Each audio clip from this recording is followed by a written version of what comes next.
গহপুৰত বিধ্বংসী অগ্নিকাণ্ড ৭খন ব্যৱসায়িক প্ৰতিষ্ঠান ভস্মীভূত প্ৰায় ৫০ লাখ টকাৰ সম্পত্তিৰ ক্ষয়ক্ষতি গহপুৰৰ পুৰুকবাৰীত নিশা সংঘটিত হৈছে এক বিধ্বংসী অগ্নিকাণ্ড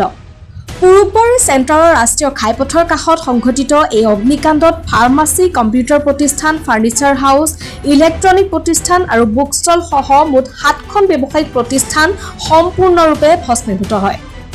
অগ্নিকাণ্ডৰ খবৰ পোৱাৰ পাছতে গহপুৰ বিহালী আৰু বিশ্বনাথৰ পৰা অগ্নি নিৰ্বাপক বাহিনীৰ মুঠ ৫খন বাহন ঘটনাস্থলীত উপস্থিত হয় বহু সময় ধৰি চলোৱা অভিযানৰ অন্তত অগ্নি নিৰ্বাপক বাহিনীয়ে জুই নিৰ্বাপন কৰিবলৈ সক্ষম হয় অগ্নিকাণ্ডৰ ফলত প্ৰায় ৫০ লাখ টকাৰ সম্পত্তিৰ ক্ষয়ক্ষতি হোৱা বুলি প্ৰাথমিকভাৱে জানিব পৰা গৈছে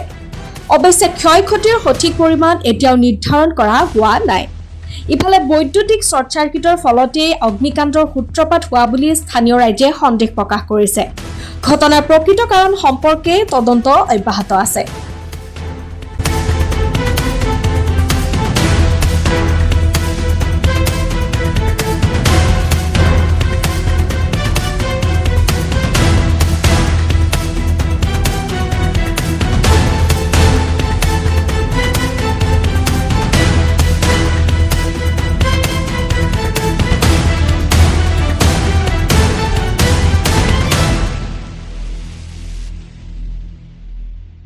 অতি দুখ লগা পৰিৱেশ মানে গহপুৰ পুৰুকবাৰীত যোৱা ৰাতি যিটো বিধ্বংসী অগ্নিকাণ্ড হ'ল তাত সম্পূৰ্ণৰূপে ৭খন দোকান জুইত জ্বলা গৈছে